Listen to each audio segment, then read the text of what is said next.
लेखा धरे नहीं कोई।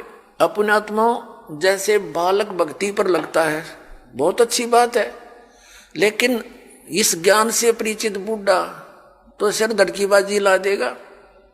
न पता है उसने तो रोज पता है ना मेरा कल टिकट कट जाए तो स्लोप में लिया जीवन कति नो डलान में है। लास्ट दिन के रह जा 60 साल पाछे तो उल्टी गिनती शुरू हो जाए, ध्यान रखनी चाहिए बुढ़ा ने। और डट के करे भक्ति अपना पीछा छुटवावे। और ईबत ही न्यू बड़े रहे। जैसे एक कवि का एक शब्द है, बिना ज्ञान के ऐसे दुखी होते हैं। एर नर धोखे धोखे लुट गया आगी अंत घड़ी रे आगी अंत घड़ी। एर नर धोखे धोखे लुट गया आगी अंत घड़ी रे आगी अंत घड़ी।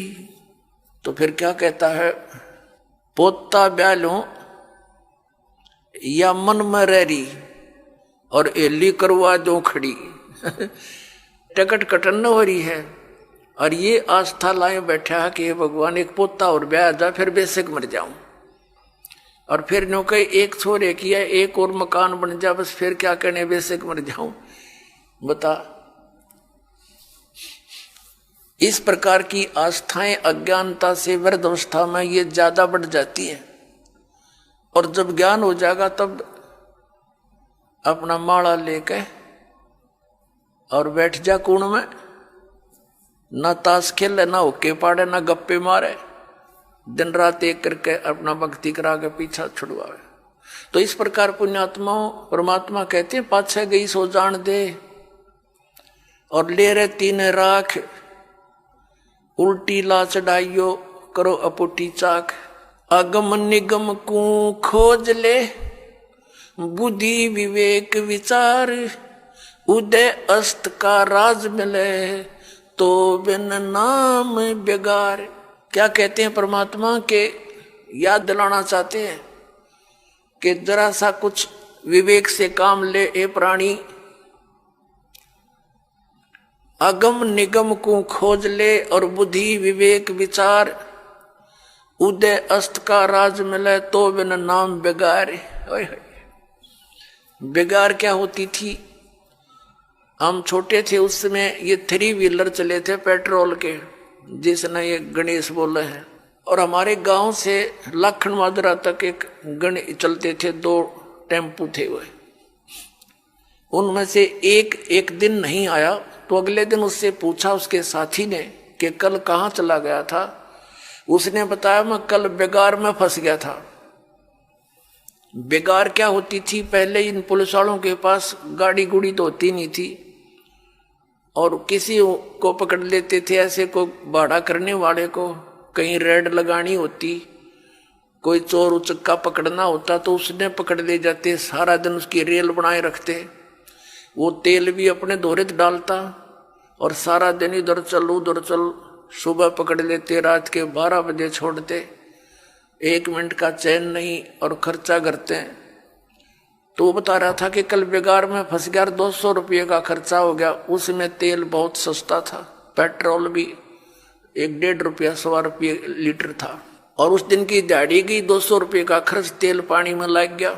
सारा दिन धक्के खाता। अंडे ने बोला 1 बजे छोड़ा, सुबह ले गए थे पकड़ के रात के 1 बजे। तो वो बेगार होती है। सारा दिन तो पूरा उसको 1 मिनट की पल नहीं, पल का भी चैन नहीं, कहीं रुकावट नहीं, सारा दिन वो ऐसा स्पीड खींचे दिखे और गरते खर्चा करके दिहाड़ी भी लुटवा के और रात न पड़ा आके। तो अपने तो पल्ले तो खर्चा करया और 1 मिनट की चैन नहीं, सारा दिन पहिया चला। वह बेगार कहलाती थी कि अपने चलता दिखे जैसे बहुत स्पीड तक को घनी सवारी करके आता होगा यू, और फंस रहा था बेगार के। तो परमात्मा याद दिलाते हैं कि जो परमात्मा की भक्ति नहीं करते वो चाहे पूरी पृथ्वी का राजा है, आपने न्यू दिखे कि तो बड़े आगे पाछे इसका सलूट मारनी है और बड़ी जय जयकार हो रही है। परमात्मा कहते हैं ये तो 3 व्हीलर वाला है, अपने पल्ले तो पैसे खर्च कर रहा है और खूब चहल पहल दिखाई देती है, अंत में इसकी वाह बिरन माटी होगी, याद रखेगा। अगम निगम को खोज ले बुद्धि विवेक विचार, उदय अस्त का राज मिले तो बिन नाम बेगार। या भक्ति नहीं है तो यु राजा पूर्व जन्म की कमाई को बर्बाद कर रहा है और आगे की दाढ़ी बनती नहीं, क्योंकि ये नाम जाप ठीक नहीं कर रहा है। तो इसलिए परमात्मा कहते हैं बिन उपदेश अचंभ है, ये क्यों जीवत है प्राण, भक्ति बिना काठोर है, ये नर नाही पाषाण। परमात्मा कबीर परमेश्वर जी कहते हैं कि बिना उपदेश लिए, बगैर गुरु धारण किए ये मनुष्य, ये जीव किसको आधार मान के जी रहा है। मुझे इस चीज का आश्चर्य हो रहा है। और भक्ति बिना काठोड़ है, ये नर नाही पाषाण। ये तो पत्थर हैं जब इस मनुष्य जीवन को बर्बाद कर रहे हैं, ना कोई आधार। यदि हम बच्चों को आधार मानते हैं तो हमारी ये मृत्यु हो जाती है, तो बच्चे हमारे कहाँ से हुए। हमारे सामने बच्चों की मृत्यु हो जाती है तो ये आधार निराधार था, हमारा भूल थी हमारी कि हम इसीलिए जी रहे थे। हमारा आधार होना चाहिए मोक्ष, और मोक्ष के लिए पूर्ण संत की आवश्यकता होती है, सत भक्ति की आवश्यकता होती है। तो वो सभी समय संयोग इस कलयुग में आके इकट्ठे होते हैं, जो अब आपके लिए रजा कर रखी भगवान ने। संत पूरा हो, पूर्ण परमात्मा की भक्ति हो, शास्त्र अनुकूल हो, अधिकारी हो नाम देने का, तो ऐसे संयोग ऐसे नंबर कदे कदे जुड़ा करे जो आज सारे नंबर मिल गए। और अब केवल नाम लेना है, बुराइयों से बचना है, मोक्ष हो जाएगा। परमात्मा क्या कहा करते, यो सौदा फिर नाही संतो, यो सौदा फिर नाही, यो सौदा फिर नाही रे संतो, ये सौदा फिर नाही। लोहे जैसा ताव जात है, लोहे जैसा ताव जात है, ये काया दे सराही रे संतो, यो सौदा फिर नाही। ये सौदा फिर नाही संतो, यो सौदा फिर नाही। ये मनुष्य जीवन का मिलना बार बार नहीं होता। किसी सदग्रंथ को उठाकर देख लो, किसी महापुरुष के विचार देख लो कि मानुष जीवन दुर्लभ है, ये मिले न बारंबार, और जैसे तरवर से पत्ता टूट जाए वो फिर नहीं लगता डार। परमात्मा कहते हैं कबीर साहब जी के इड़की दे दे रोएगी सुरता जो तू चलेगी अकेली। जिस परिवार के लिए तू सारा दिन केवल इस पशु जैसे कर्म में ही लीन रहता है, और जब तेरी मृत्यु होने का समय आ जाएगा, अचानक बीमारी भयंकर हो जाती है ला इलाज, फिर वो सोचता है कि अब मेरा क्या होनेगा भगवान, मेरे बच्चे रह गए, इनका क्या होगा। परमात्मा कहते हैं तू भक्ति कर, मेरी शरण में आ, तेरी आयु भी बढ़ाऊंगा, तेरे बच्चों की भी रक्षा करूंगा। इसलिए भगवान की खोज हम कर रहे थे, भक्ति कर रहे थे कि हमारा ऐसा बुरे टाइम में भगवान मदद किया करता है। तो परमात्मा कहते हैं तू मेरी शरण में आ, फिर लग ढंग से। कहते हिड़की दे दे रोएगी सुरता, आत्मा को कह रहे हैं जब तू चल लेगी अकेली।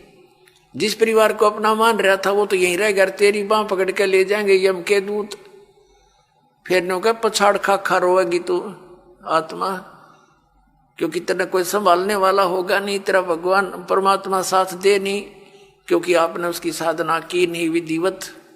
और यदि आपने सत भक्ति कर रखी है और आपका यहाँ से जाना भी तो है ही सभी ने, लेकिन मालिक आपके साथ खड़ा पाओगा जब कहेगा बेटा मेरे साथ, और यम के दूत दूर हो जाएंगे, न एक दूर कति 100 कोस दूर खड़े पाओगे। तो हमने उस दिन की भी अब थोड़ी सी चिंता करनी चाहिए जब संसार छोड़ कर चलेंगे। इंसान घर से चलता है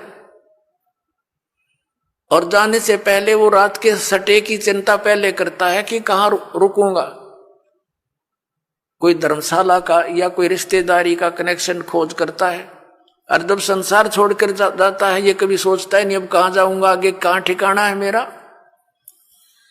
परमात्मा क्या कहते हैं, कबीर परमेश्वर जी ने आके बताया है। आदरणीय गरीबदास साहिब जी को मिले, उनको सचखंड लेकर गए, वापस छोड़े, फिर उनकी महिमा को गरीबदास साहिब जी ने उन्हीं द्वारा दिए गए ज्ञान को इस प्रकार बताया है। आगे गए ना बावड़े रहते भी सब जाही, बिन साहेब की बंदगी कहीं ठोड़ ठिकाना नहीं। जो पहले चले गए हमारे पुरुष, वो तो बताने आए नहीं हमारी गेल के बुंडी बनी या अच्छी बनी, और शेष बच्चे ये भी सब जाएंगे, और बिन साहेब की बंदगी यानी परमात्मा की भक्ति बिना कहीं ठोर ठिकाना ना। अब परमात्मा कौन है? गीता जी अध्याय नंबर 15 के श्लोक नंबर 16 और 17 में 3 पुरुष बताए, सरपुरुष और अक्षर पुरुष। सरपुरुष ये ब्रह्म है, अक्षर पुरुष ये पर ब्रह्म कहलाता है। सरपुरुष केवल 21 ब्रह्मांड का स्वामी है, ये ब्रह्म है, और अक्षर पुरुष 7 संघ ब्रह्मांड का मालिक है। गीता जी अध्याय नंबर 15 के श्लोक नंबर 17 में कहा कि उत्तम पुरुष है तू अन्य परमात्मा इति उदाहरते। वो इन दोनों से श्रेष्ठ परमात्मा वास्तविक भगवान तो कोई और है जिसको परमात्मा कहते हैं, और वही तीनों लोकों में प्रवेश करके सबका धारण पोषण करता है। अपनात्मा हमने अब परमात्मा की भक्ति बिना, अब हमारा परमात्मा हमारा साहिब कौन है? कबीर साहिब है, वो परम अक्षर ब्रह्म है, उसका कभी विनाश नहीं होता। उसकी साधना करने वाले प्राणी फिर लौटकर कभी संसार में जन्म मृत्यु में नहीं आते। गीता जी अध्याय नंबर 18 के श्लोक नंबर 62 और गीता जी अध्याय नंबर 15 के श्लोक नंबर 4 में यह कंसेप्ट क्लियर है। गीता ज्ञानदाता कहता है कि उस परमेश्वर की शरण में जाओ, उसकी कृपा से तो परम शांति को, सनातन परम धाम को प्राप्त होगा, और जहां जाने के बाद साधक फिर कभी लौटकर वापस संसार में नहीं आते। उस परमात्मा की भक्ति करो, वो गीता ज्ञानदाता से दूसरा है, अन्य है। अब क्या बताते हैं कि बिन साहेब की बंदगी कहीं ठोर ठिकाना ना। यदि हम ब्रह्मा विष्णु महेश या ब्रह्म या परब्रह्म यानी अक्षर पुरुष की भक्ति करते हैं तो जन्म मृत्यु सदा बनी रहेगी। इनकी भी जन्म मृत्यु है, और इनके अंतर्गत जितने प्राणी हैं उनकी भी, इनके साधकों की भी जन्म मृत्यु सदा बनी रहेगी। अब जैसे आप जी यहाँ खूब आराम से रह रहे हो, बच्चे हैं, पोते हैं, पोतियां हैं, या वैसे अभी बच्चे छोटे हैं, पढ़ रहे हैं, माता पिता हैं, या विवाह हुआ है तो आशाएं हैं संतान हो, उसकी उनके ऐसे परवरिश करूंगा। तो यहां से तो एक दिन चलो चलो होगी, कभी भी हो सकती है वो चलो। अब यहां से मृत्यु हुई, पुण्य पाप के आधार से, पुण्य के आधार से स्वर्ग गए। स्वर्ग का भी सीमित समय है, जैसे यहां का समय है। वो समय पूरा होते ही वहां से कहेगा चलो बाई फोर्स, जैसे यहां से जबरदस्ती मृत्यु होती वहां भी जबरदस्ती बाई फोर्स। फिर नरक में ठोक दिए जाएंगे पाप कर्मों के आधार से। जब पाप कर्म पूरे होते वहां से चलो नरक से गधा बनो, गधे की योनि पूरा होते ही समय फिर कुत्ता बनो चलो, और कुत्ता की समय पूरा होगा फिर चलो सुअर बनो, और फिर चलो मनुष्य बनो, और फिर चलो स्वर्ग में, फिर चलो नरक में। तो यहां परमात्मा कहते हैं आगे गई ना बावड़े और रहते भी सब जा, और बिन साहिब की बंदगी कितने ठोर ठिकाना ना, सब चलो चलो हो रही है। तो उस चलो चलो का नाश अब होगा, इस ज्ञान से होगा, कबीर भगवान से होगा, और इस सच्चे नाम से होगा जो दास के पास उपलब्ध है। और इसका एक बेनिफिट और होगा हमें कि हमारे इस जीवन में हमारे परिवार की आपदाएं भी टलेंगी। आपकी आयु शेष नहीं है, आपकी आयु बढ़ाएगा ये वो भगवान है जो उम्र भी बढ़ा देता है। आपके बच्चों की, आपके परिवार की रक्षा करेगा, आपके रिश्तेदारी तक भी परमात्मा आपको दुखी ना होने के कारण वो वहां तक भी आपके रक्षा करेगा कि मेरी आत्मा को चोट ना पहुंचे, वहां तक सुख देने की चेष्टा करेगा। ये ऐसा परमपिता है, ये कबीर भगवान है। हमसे जुड़े रहने के लिए हमारे YouTube चैनल को सब्सक्राइब करें और नई वीडियो की नोटिफिकेशन के लिए बेल आइकॉन को दबाएं।